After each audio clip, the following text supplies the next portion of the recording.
and Ron has helped us with this, is a huge percentage of Arab students at Haifa. I think perhaps the leading university in Israel for that purpose. And then, Ron, I just want to say one last thing, which is a mazel tov. I understand Times Higher Education Impact Index has put Haifa on the top 100 universities in the world for sustained development. And there's a multiple definition of what sustained means. And he's also been, so mazel tov on that, and mazel tov on the leadership role that you have played as Israel has opened relations with some of its Arab neighbors. So with that, I present President Ron Robin. Thank you, everyone. Thank you for that wonderful introduction, Mark. Even some of the things you said, a few of them are even true. So we'll stay with that. So let me say a few things about Haifa, and then extrapolate from Haifa to talk about BDS in ways that I think are innovative ways of responding to BDS, which I believe is a major danger for Israeli universities and perhaps for Israel in general right now. If it's okay, I would like to share a screen. Is that okay? I'll try here and see if I actually get. So I'm going to go to the top of the screen here, and I want to show you just a brief introduction to the university right now. I hope you can see what in front of you. So we are celebrating our 50th anniversary this year as a university. We received our independence from the Hebrew University in 1972. Before that, we were sort of a branch campus of the Hebrew University. And as part of our 50th anniversary, we have global aspirations. We've taken an old adage from the 70s, which you all know, which used to be think globally, act locally, and we've actually turned it on its head. And we think that there are significant issues in Israeli society that have global ramifications, and I'll touch upon a few of them as we move forward. So let me just give you a very brief introduction to the university at the age of 50, and then we'll move into how the University of Haifa is by force of circumstances, a major player in the issue of BDS.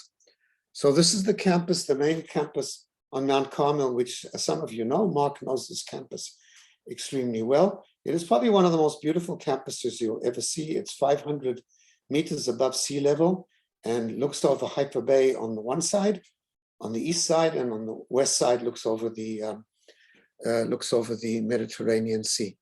And if you look carefully at this campus, you will see that it's actually set in 3 natural laboratories. The mountains on the left-hand side of the picture. If you go down to the bottom of those mountains, you will find caves where Neanderthals and Homo sapiens actually cohabitated. And as you go up this mountain, you find the first strains of wild wheat, then the first strains of domesticated wheat. It is absolutely a paradise for anybody who does evolutionary studies. The city of Haifa, as you know, is a small city. It's a city of 250,000, but it has all the opportunities and challenges that you would find in an urban area. And as such, is a wonderful lab for doing studies, sociological studies on urban life. And the sea, we are the University of the Sea. We're the only university that has a School of Marine Sciences. And think of this for a moment. Israel is an island nation. On the east, we are cut off from our neighbors. And towards the west, we have this very long border, very long coastline, which is the source of 80% of our drinking water, soon to be 90% of all potable water. It is the source of energy. Whether a pipeline from our area to Europe, we would have resolved some of the energy issues that are at this point making the war in Europe so much more complicated. And of course, we're going through climate change, just like everybody else. And in the future, the sea is going to be a major source of protein. 20 years down the road, I would find it hard to believe that we would have the rainfall to handle field crops. And as such, the sea will also be a source of protein for us. And this makes us a very special campus, at least as far as our research is concerned. We're in the middle of 3 natural labs. We are now, as Mark mentioned, trying very much to be environmentally conscious.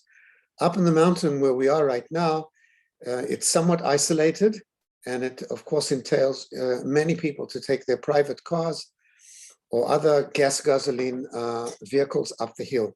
And so we have managed to persuade government to build us a cable car. And this cable car, which is a 20-minute ride, takes us down to the Technion. The Technion is the buildings just below us. If you can see my cursor, that's the Technion. And then the cable car continues to the area of the port, where we have established another campus. As Mark mentioned, we have a vision of a multiversity. Multiversity means multiple combinations of disciplines. It means multiple campuses, and it also connotes a human composition, which I'll talk about in a few moments. As I've said, we are celebrating our 50th anniversary, and as part of that, Steph Wertheimer, one of Israel's most prominent industrialists, has donated a statue garden to us, which is the story of Israeli modern art. And so think of it, we have a cable car, we have a new statue garden, we have an observation platform on the top of the tower that you saw before, which was built by Nehemiah in the 70s, that tower. And so we're becoming a major tourist attraction. We already see this right now.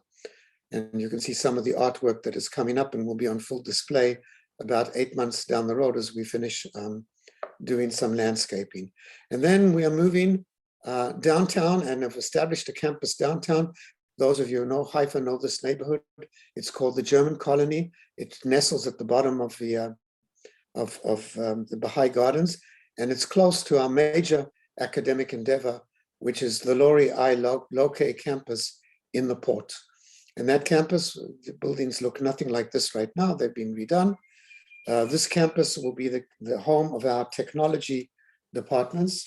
This building, for instance, is going to have 4 additional floors. It just gives you a sense. This is our classroom building. If you look a little bit at this area, it is, if I may stretch an analogy, it's Haifa's Brooklyn. It's where young Jews and young Arabs actually meet in cafes and in restaurants and in classrooms in an area that is 24/7, which for Haifa is saying a lot. Haifa is not known for its nightlife, but this particular area of Haifa is alive and kicking at all times of the day. And this campus, close to a railway station, promises to expand the reach of our technology departments. That guy standing in the parking lot, raising his hands in desperation, that's me. So this is as you see one more time, you can just see the port, what it looks like, gives you a sense of where we are right now. But our main claim to fame, I would say, is the fact that we are a very diverse campus, and Mark alluded to that. I will get out, I'll just show you a few other things about our campus. Some of you may know that we are home to 3 major military colleges, officer training colleges, and there's not a senior officer in the IDF, there's not a senior figure in the Mossad or the Shabak, or a few ministers, as you can see here, who doesn't have an MA from Haifa in one of those military colleges. And on the left-hand side of the pictures, you also see naval cadets who are also part of our work there. But our claim to fame is that in addition to being home to military colleges, we are definitely the most diverse campus in Israel. And every conceivable group in Israeli society, every conceivable group in Haifa. Haifa is the city where there are 16 different religious sects. In the city of 250,000, there are 16 different religious sects. And all of them congregate on our campus, men, women. Today, I'll get out of the PowerPoint now so you can see me. Today, 40% of our undergraduates are Arab students, either Muslims, Christians, or Druze, or minority students, I'll call them, as some Druze will take exception to the fact being called Arabs. Of these 40% of our undergraduates, 30% of our graduate students, the vast majority are women.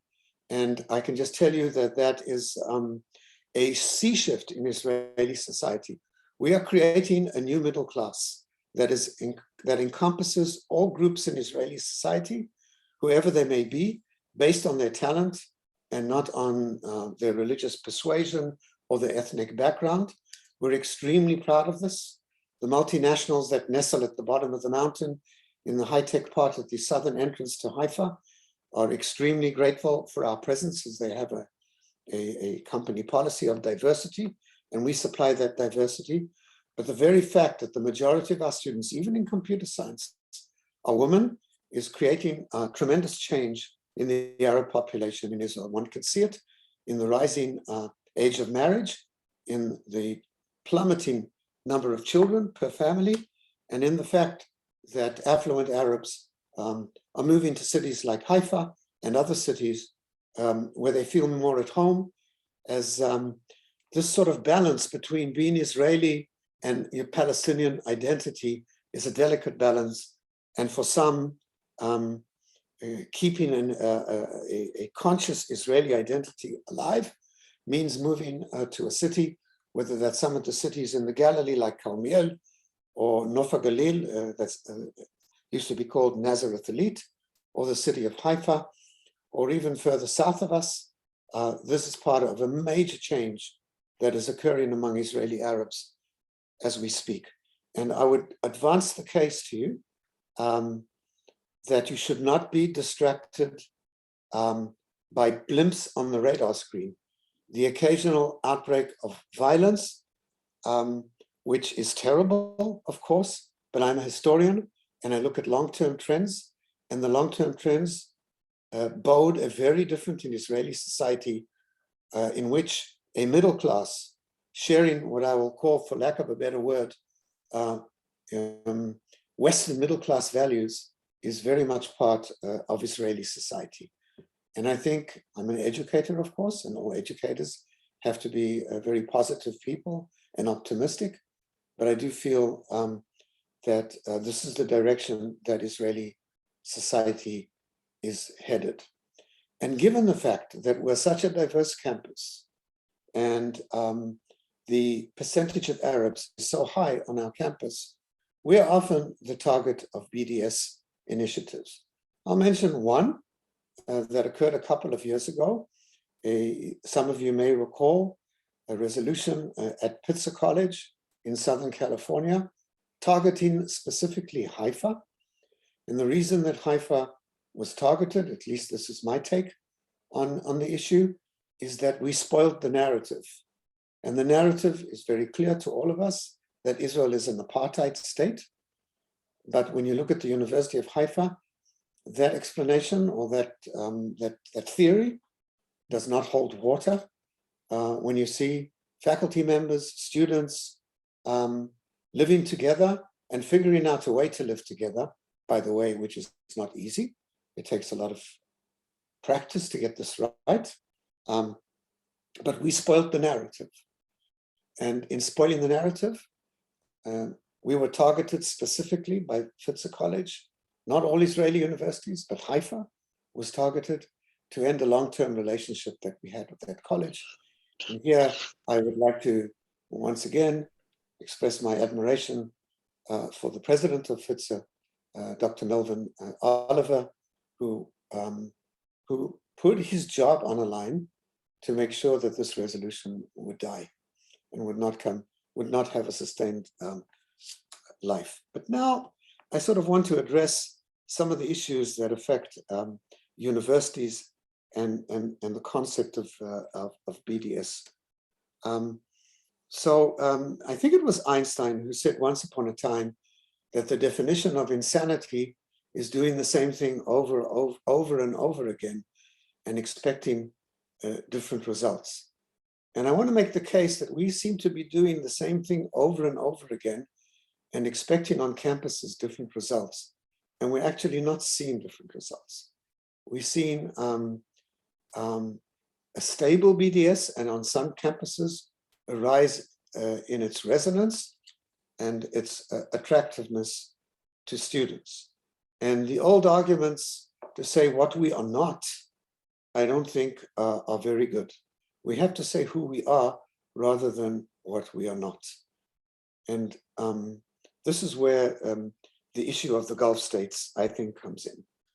Rather than continuously explain to people that we're not an apartheid state, that we do not repress citizens in Israel, and that every citizen has the same rights as anybody else. I think it's about time to show the world the extension of our ties with the Arab world. That seems to me to be the best argument against a movement that focuses on one aspect of Israeli society, which causes many of us pause. We wish, at least I will speak for myself, we wish that we could stick to a two-state solution, which, by the way, I don't think is alive anymore. But we're living in a situation which is not entirely our doing. We are surrounded by entities that do not smile kindly on the presence of a Jewish state. And the best way to combat those who find fault in the way we rule our life is to point as much as possible to the growing strong relations between Israel and a variety of Arab states. And when I look at our university, there are two places where we're doing extremely well. In North Africa, we have growing ties with Morocco, where actually universities in Morocco are fighting for our attention. They want cooperation with us. They want to learn from us, and we actually want to learn from them too. It's always a two-way. It's always a two-way street. And of course, the Gulf states, in particular the UAE, where, as mentioned before, I have a lot of experience, having spent a significant part of my career at NYU as Senior Vice Provost in building the UAE campus. And since arriving at Haifa 6 years ago, establishing ties with UAE universities. In fact, on Friday, we'll be signing a major agreement with the UAE. Next year, 2023, we hope to have a huge marine expedition, a trilateral expedition, Germany, Israel, and the UAE. And whatever we do, we need to shine a light on these type of agreements and put the Palestinian issue, however we feel about it, into perspective. It's a festering sore on the body politic, but it is only part of the story. And the entire story is more complicated than this David and Goliath narrative that seems to hold traction among supporters of BDS, or South African narrative that holds support there. It is more complicated as the Middle East is, and Israel has robust collaborations with Arab nations, some of them clandestine, but some of them upfront on the table. And this is, in my mind, the ultimate way to present a counter narrative to BDS. Let's show, let's display as much as possible Israel's robust relationship with as many Arab countries as we can, and use that as our primary effort to present Israel in a different light than the way it's presented on campuses today. I believe in this very much. I pursue this as a way of conducting our university life, and I feel it has been quite successful. Never, of course, ignoring the fact that there is a Palestinian-Israeli conflict, but it should be put in a larger perspective. So I'll stop here to hear if there are any questions. I think I've accomplished my 20 minutes or so.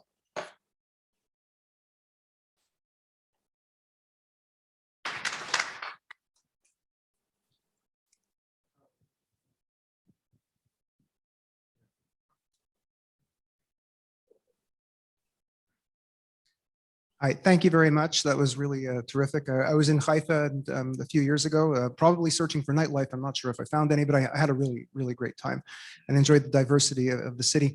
To anticipate the response from the BDS NICs, if we highlight the relationship Israel is establishing with these other states, we will just get accused of, I guess, Gulf washing, right? Much as we get accused of pink washing, that we are focusing on one aspect in order to bury the Palestinian issue. So to me, it seems that they have all these responses at the ready for situations like that. Which and this sort of ties into my bigger, like, genuine question that I have here. It's commonly said among us who fight against BDS in America that BDS has a far greater impact in the diaspora because of the climate it engenders on university campuses and wherever else against Jews than it actually has on Israel itself, that BDS is only having a negligible impact on Israel. And I'm wondering, if that is true. So I guess that's sort of a two-part question. The first one, I don't know if you'd have an answer to the first part of my question, though. Yeah, I'll address both questions. And if you don't mind, just identifying yourself. Oh, I'm sorry. My name is Jared Tanney. I teach Jewish history at UNC Wilmington. Thank you. So let me address both issues, the issue of Gulf washing. Yeah, if the relationships were only with Gulf states, perhaps that would hold water, but it's spreading. I mentioned Morocco. There's warming relations with other countries in North Africa, which yet to have reached fruition. So, we're never going to convince the choir, so to speak, those who accept BDS as some sort of gospel truth. Those are not the people we're looking to convince. We're looking to convince the undecided and to bolster young Jews on campus who feel under threat when they hear the type of arguments presented by supporters of BDS.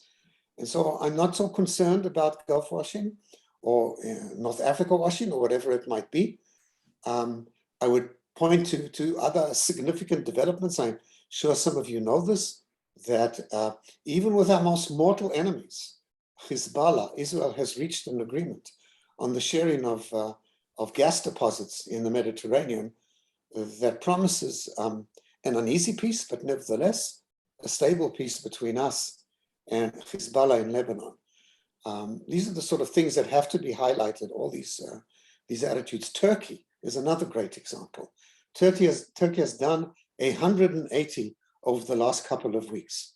If in past couple of years, Turkey has shown great animosity towards Israel, we all know that has changed quite dramatically. We can give all sorts of reasons why, but Turkey is was a leading adversary against Israel until recently, and has done a full 180.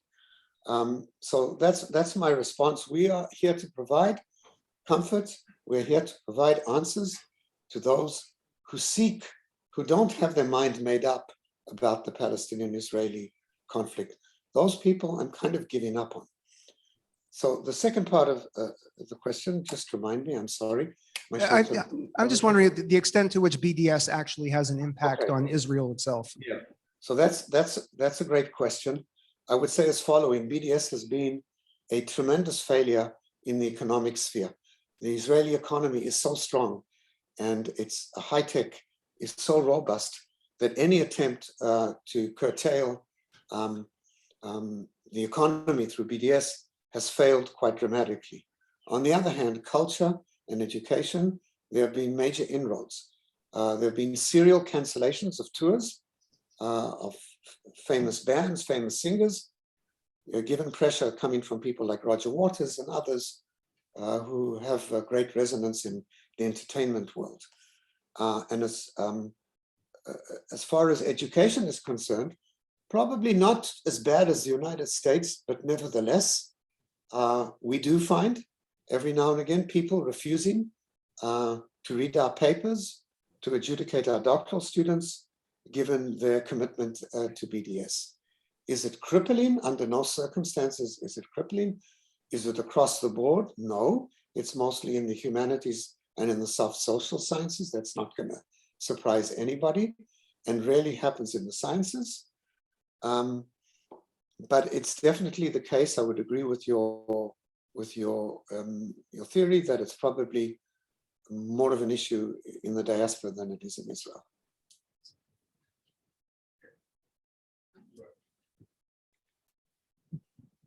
Hi there, I'm Rob Katz, a law professor at Indiana University in Indianapolis. So I'm trying to work out the syllogism in my head, and it goes like, you claim that Israel is an apartheid state. However, we have all these relationships with Arab states in North Africa and the Gulf. Ergo, can you fill in the ergo? I find it hard to believe that sovereign Arab nations, in particular Abu Dhabi, which has posited itself as a leader in the Arab world and takes every opportunity to assert that leadership, I find it hard to believe that sovereign Arab states would interact with a state that practices the ultimate form of oppression of its Arab minority, and that you have to look at the larger picture and not be encapsulated in this this narrative, which is, you know, the BDS narrative obviously is compelling. It attracts many young people, but it shows a sliver of a very complicated picture, because the Middle East is a complicated area, and any attempt to simplify it is trivializing the issues that are there. President Robin, I'm Jeffrey Herr from the University of Maryland. Have you seen evidence that Arab students at Haifa University are challenging the basic narratives of the PLO or the Palestinian Authority or Hamas or Hezbollah? Is there a de-radicalization in Arab intellectual life? Has the interaction between Arab students and Jewish Israeli students and faculty had some impact on some basic reassessment of the history that the Palestinians have told themselves for 70 years? Right. So my answer is going to be a little long. You must try and envision for a moment the type of difficult experience that an Arab student, a typical Arab student coming from a village in the Galilee, experiences coming to Haifa. Let's take a woman student as an example. It's an emotional roller coaster. This is probably the first time that these students have ventured for any length of time outside of the confines of a village or a town in which they have lived all their lives. And it's probably the first time that they've encountered Jews in an extended period of time and on a more or less level playing field. It's not entirely level, of course, but a more or less entirely level playing field. And you must also understand that they are living in a Jewish city where most Arab students are significantly younger than the Israeli students. Many students come in the Arab students come in at the age of 17 or 18. The Israeli student probably doesn't reach college before they're 23. And at that particular age group, it's very significant. The level of Hebrew, the Hebrew of Arab students is bookish. They learn it at school, but it's extremely difficult, even in a field like computer science, where if you know 300 words, you should be okay, but it's difficult. And so the experience of the average Israeli Arab in our university is very difficult, and we supply many of the tools that they would need in order to overcome these difficulties, whether these are prep courses before they come, whether this is emotional support for the students during the course of their studies, and of course, remedial education to make sure there's a gap between what they learn in Arab schools and what Jews learn in Jewish schools, and we try and overcome that gap through remedial help. And so this experience is difficult, it's trying, and of course people come with a series of political views that they bring from home. And I would say there is a lot of political activity on our campus, both Jews and Arabs. We're one of the few campuses where we encourage political activity of our students. We want them to express themselves. And some of the Arab students are indeed attracted to parties or to factions that have a very ambivalent relationship to the Jewish state. and others don't. And others see this as a liberating experience. This morning, I was interviewing Aleph Bet Yoshua.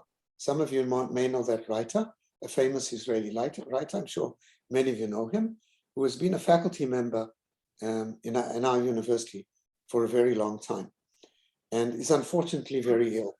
And I took this opportunity to interview him on what I think is his best book, and it's called The Liberating Bride. And it takes place at the University of Haifa. The major characters there are Arab students at the University of Haifa who are themselves liberating themselves from a very confined society. They're liberating the Jews they encounter from a very narrow understanding of Arab society, and are creating a new and not necessarily simple environment in which we try to come to terms, Arabs and Jews living in one society. This is a long-winded answer to say this is very complicated, and it takes place in the classroom slowly, hesitantly, but this is really the only place that Arabs and Jews meet more or less on a level playing field. And is it perfect? It's far from perfect, but I can assure you that the Arab students who go back home after spending at least 3 years at the university, most spend 4 years, go home entirely different from what they were when they came. And I can assure you that that is the case with the Jewish students as well. We are liberated from preconceptions by virtue of the contact that we have, which is sometimes rough, it is sometimes smooth, and it's sometimes both. Thank you so much, President Robin, and wonderful comments. And I'm sorry to say that in English it's been translated as the liberated bride, but it should be the liberating bride. Indeed. I prefer Marmani, but okay. My question, in passing, you were talking about creating a new middle class field by growing educational opportunities, especially for women. You came back to that again. I wish you would say just a little bit more about this, and also about you seem to have taken diversity, equity, and inclusion issues, which in the US are so often well-intentioned verbiage, but you seem to be really enacting it in a very positive way. So maybe you could speak about that a little too. Sure. So I'd like to address your first point with a brief story. And this happened 6 years ago when my wife and I returned from our 10 years in New York to Haifa, and when I took up the presidency. And we arrived during the high holidays, and we lived in the center of the Carmel, just behind the auditorium. Those of you know the center of the Carmel. And it was Yom Kippur. And we went out into the street. Now, those of you who have been in a secular city in Israel during Yom Kippur know it can be very carnivalesque. Haifa is not a religious city. There are people who are, of course, very religious, but in general, it's a secular city. And as is the case in Tel Aviv, the streets are full of people on, skates and bikes and prams, and there's a lot of screaming and shouting and laughter on the streets. And we went out in the streets, this was 6 years ago, and it looked the same as it had always looked before. Prams, skates, bicycles, all those sort of things. And then I turned to my wife and I said, it's something different happening here. I said to her, listen. And it was the amount of Arabic on the street. So for those of you who know Haifa, you may know that Haifa was always a very stratified city. It used to be stratified ethnically, with Arabs living on the bottom of the mountain and Jews on top. It is now still a very stratified city, but it's stratified socioeconomically. And Arabs who have made it, who have joined the middle class, live on top of the mountain side by side with the Jewish middle class who live over there. And in Haifa, this is striking how this has changed. And those middle class people are, are engineers in the high-tech industry, There are doctors and other medical personnel at the Rambam Health Center, and they're professors at the university. And this story, I think, sort of encapsulates what is so special about Haifa, and how I hope, of course, that Haifa is somewhat of a crystal ball for the future. The second part of your question pertained to, can you just repeat it? Sorry. Sure. Just the advancement of diversity, equity, and Oh yeah. and Yeah. how often in U.S. universities, in my opinion at least, it's well intentioned, but it's often verbiage and it's often divisive and often lacking in practical progress in these areas. Yeah. So in my mind, encouraging diversity means also a militant stand against identity politics. Encouraging diversity is for people to be proud of where they come from, their identity, but at the same time look for common ground with other people. This is the whole point of having a diverse university where different cultures mean you get to know different cultures, but you also get to establish common ground. And that's what we try and do at the university. I'll give an example. Many of our students are first generation in academia. Close to 50% of our students are first generation in academia. And the vast majority of our students, maybe 70%, come from the lowest 4 percentile of what the Census Bureau rates as being, the lowest 4 percentile are hovering around the poverty line. And our students are poor. And so many of our students receive scholarships, even though tuition in Israel is very low. You may know this, it's around $3,000 a year. But even for some of our students, the cost of tuition, room and board, and all these other issues are sometimes onerous. And what we do is we offer as many scholarships as we can, and we offer a lot. And in exchange for these scholarships, we ask for what we call social activity. And it's mostly getting our students into the community, for example, into mixed neighborhoods where Jews and Arabs, these are usually working class Jews and Arabs at the bottom of the mountain who live together, or to get them to help students with remedial in high schools and in primary schools, to get them out into the community and to expose them to the diversity, this rich tapestry of Israeli society which exists in Haifa, and to get them by themselves to discover the common ground, and not to get immersed in minutia of identity, which people come with different identities and different and a different scale of values. But there's one scale of value that we try and instill in everybody, which, for lack of a better term, I will call middle class Western values. That is a belief in free enterprise, equal opportunity, and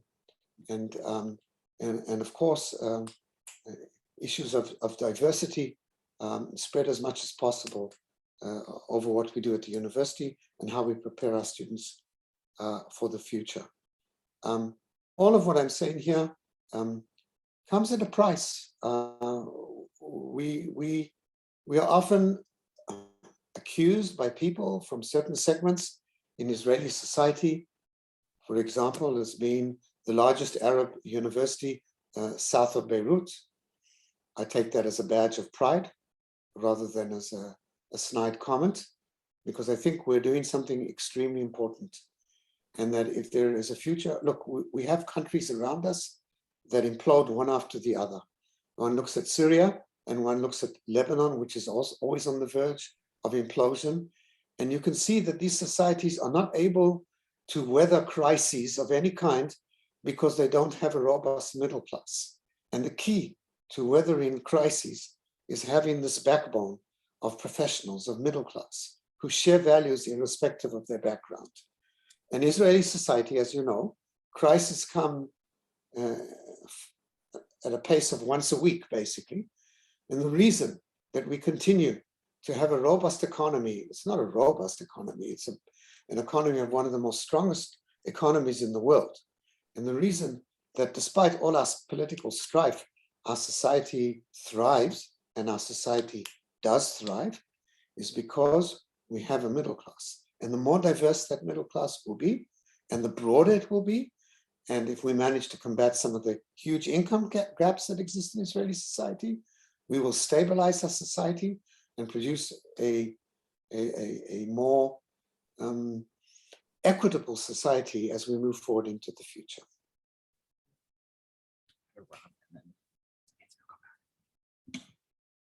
Hi there. So I wanted to return to the syllogism.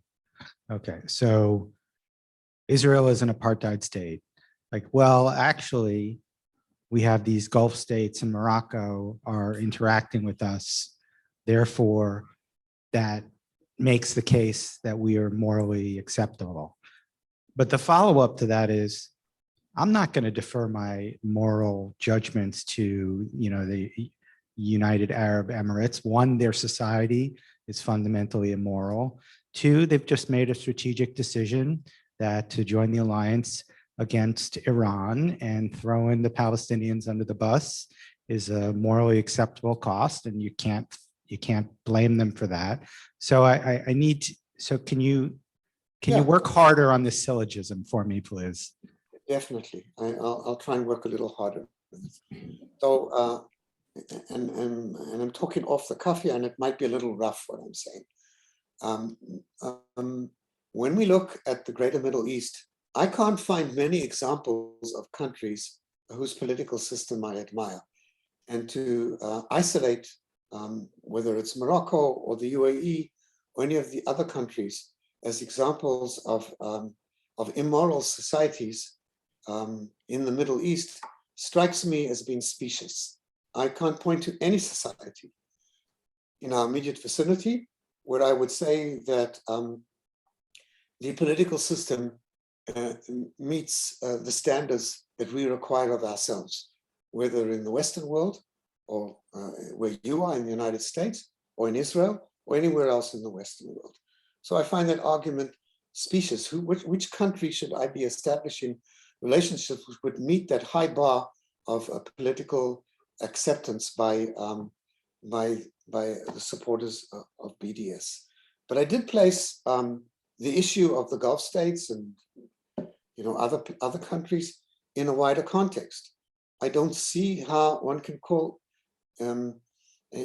Once again, you look at the University of Haifa, and we're not by far the only university with a large Arab population. The Technion, which is, I think, Israel's most important academic institution, has over 20% Arab students. Tel Aviv has 17% Arab students. Jerusalem might have as many as 20% Arab students, if not more. And so opening up the doors of higher education and opportunity to Arab society in Israel, those who are citizens, strikes me as a difficult argument to use as examples or as illustrations of apartheid. There is a conflict and there is a vicious line separating us from the West Bank and Gaza. It is something that has to be addressed. I belong to the group of people who believe that trying to manage the conflict is not a good strategy. I believe that we should try to resolve the conflict, as difficult as that might sound, because managing the conflict doesn't do anything, definitely not for our image. And I don't think it's a conflict that can be managed for too many years to come. It has to be resolved in one way or another. So while I did focus on the Gulf states because I was asked to focus on the Gulf states, I think placing this in a larger picture of the way we are actively, and we're doing this under the auspices of a series of governments who are associated with the right wing in Israel, who have poured money into educating Arab citizens in Israel, poured money into this effort. Therefore, I find the argument of apartheid as being lazy more than anything else. Are we a perfect society? Far from it. Could we do significantly better? both internally within Israel and our relationship, simmering relationship with the West Bank and Gaza. I think we can. But from there, to make this leap of faith and brand us as apartheid, something which bothers me tremendously. You can judge from my accent that I have a South African background. My family left South Africa because they could not live in apartheid country. So on a personal level, I also find this very difficult. I hope that has provided at least a partial answer to your question. Hi, over here. My name is Nancy Koppelman. I'm from Washington State. I teach at the Evergreen State College. Thank you so much for your presentation. You said that when students come to your university, Arab students and Jewish students, it's often the first time that they've had prolonged exposure to someone from a different culture who is also a neighbor, a very close neighbor.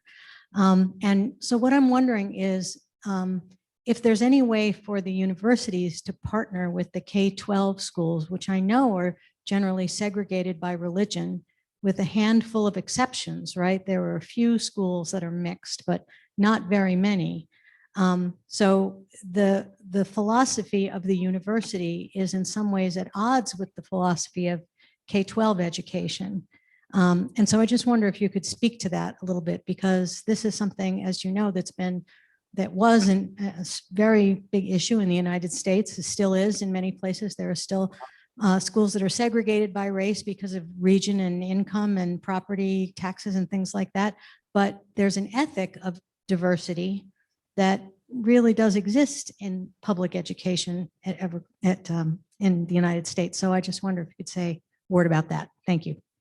Sure. So public education below the university level is a maze in Israeli society. You said it's separated by religion. It's much more complicated than that. There are secular schools.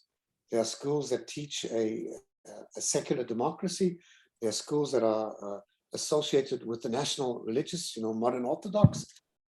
Each group of ultra-Orthodox has their own school system. And I can go on and on about this.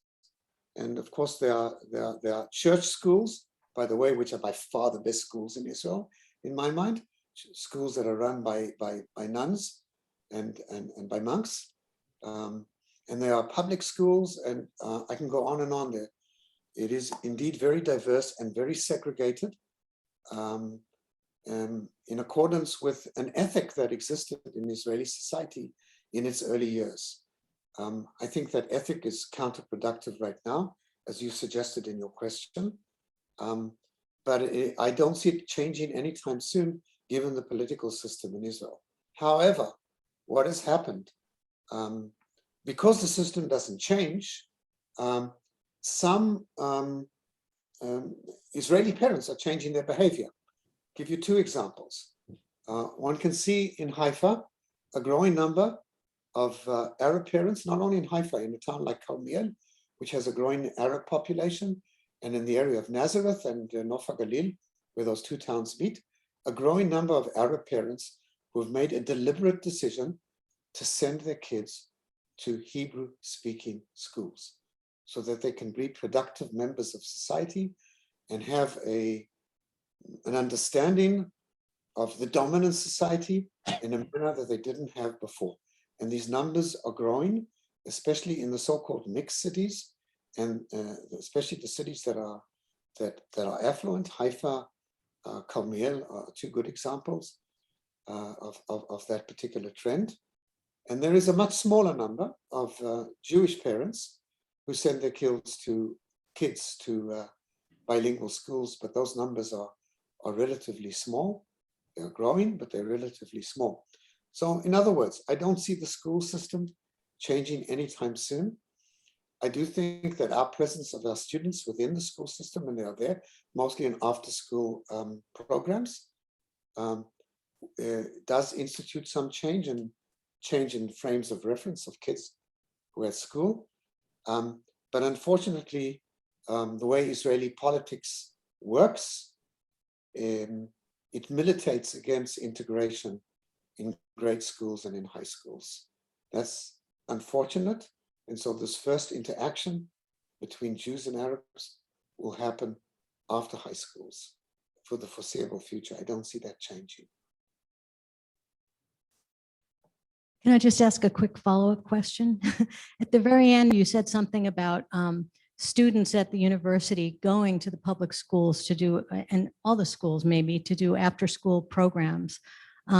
That's the first place where my mind goes, is not so much trying to change the school from the inside, but the university reaching into the K-12 system in various ways, and in many of the different diverse schools, if they are welcome to do so.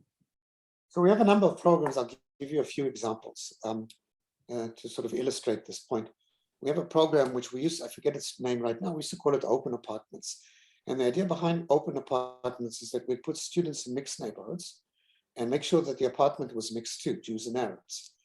And the idea of the Open Apartment was that after school, the doors of the apartment would be open to allow school children to come up and get help with their homework and get to see, I mean, it might be an Ethiopian student in En Hayam who sees an Ethiopian student at the university, an Ethiopian grade school pupil, seeing an Ethiopian student at the university, and seeing the student, Ethiopian student, interacting with an Arab student, for example. And it's through these sort of daily interactions. We're not trying to be didactic about this. We're trying to let this happen in as natural a way as possible. So that's one example. The other example are community centers.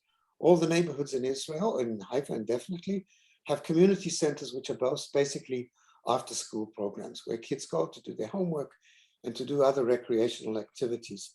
And it's there that we like to place our students, once again, in mixed groups to expose the kids who come to those centers, to expose them to our students. Remember one thing, we're still a university and we're a research university. And all that we do, these things that I explained right now, are part of our social mission. But we also have an academic mission. And our academic mission is to prepare the brightest and the best students for life as solid contributing citizens to society and to the economy. And we know that our best students will interact with other students who come from other backgrounds, and that is what we do best. So we do these after-school programs. We do try to reach kids coming from schools, but mostly our activities is preparing a diverse student body for the workforce. This will be our last question. Thank you very much. Hi, thank you very much for your presentation. A couple of brief questions. One, do you see other Israeli universities trying to pick up on the paradigm you've established of the diversity, equity, and inclusion that you're doing, this integrative type of diversity, equity, inclusion? Secondly, do you have, for students who can't actually physically come to Haifa, an online component for students? Okay. And thirdly, what role do you see University of Haifa playing in any kind of possible resolution of the conflict? Thank you. Okay, we'll try and address all three. So as far as other universities are concerned, yes, absolutely. I see this as a significant trend in public universities in Israel. All the universities, with one exception, are public universities. The only private university in Israel is the Reichman University in Herzliya, which used to be called the IDC, as some of you may know. All other universities are public universities, and each one in different degrees and with different intensities is aware of this issue. Perhaps the closest university to the sort of issues that we face, I would say, is Beersheba Ben Gurion University, where they grapple with a problem which is a challenge, which I would say is no less daunting than the challenge that we have, and that is the Bedouins who live in the south of Israel, who are significantly less educated and less prepared for universities than what we have. But the future of the Negev depends hinges upon the fact of preparing Bedouin society for living in an integrated modern Western world. And so I'd say that Beersheba has issues that are not unlike the issues that we face, but in all different intensities and so on, I would say most Israeli universities address this issue.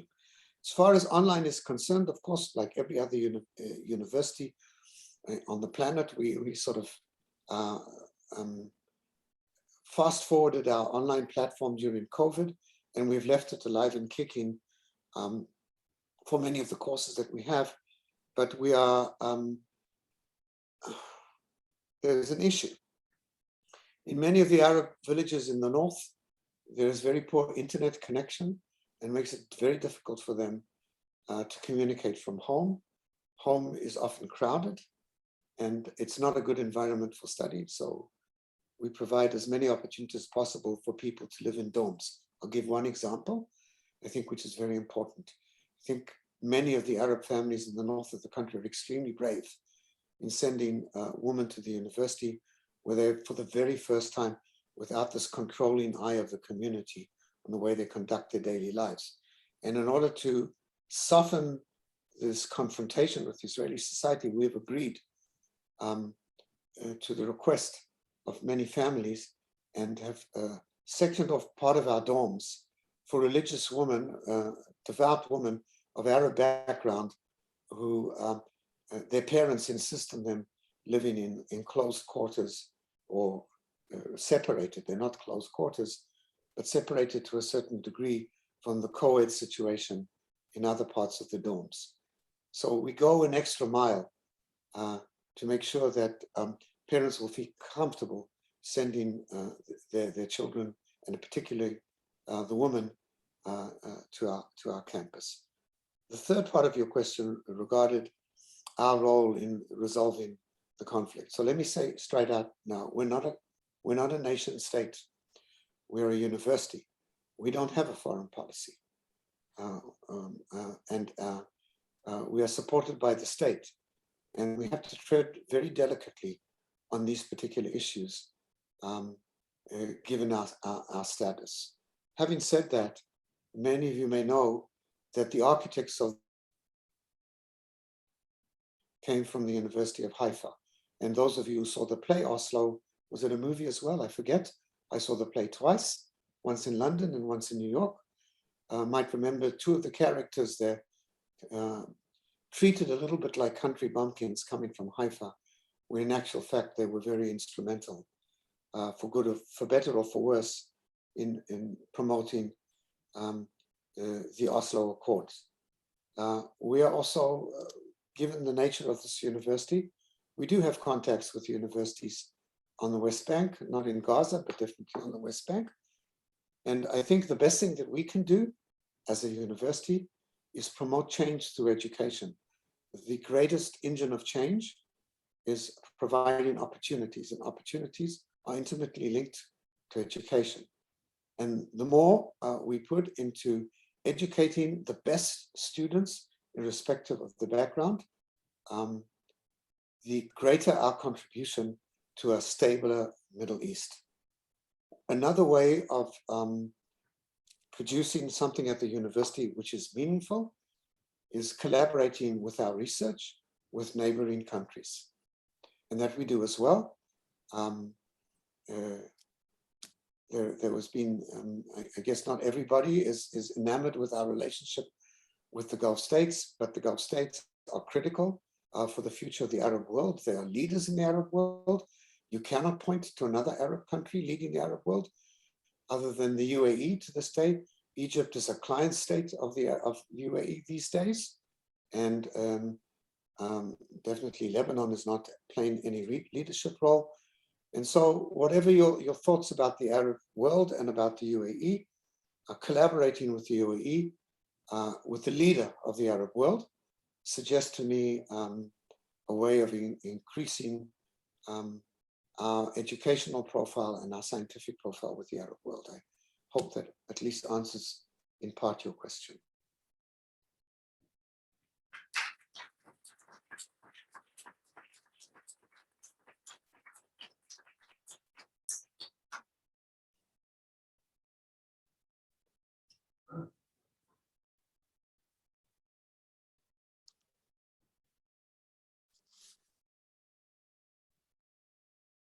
Ron, I just want to thank you for your time and your wisdom. And I was, perhaps a little bit overzealous, but you have many, many strengths and they were on display today. So thank you very much and hope to see you in Haifa one of these days soon. Thank you. My great pleasure. Thank you. Thank you, everyone.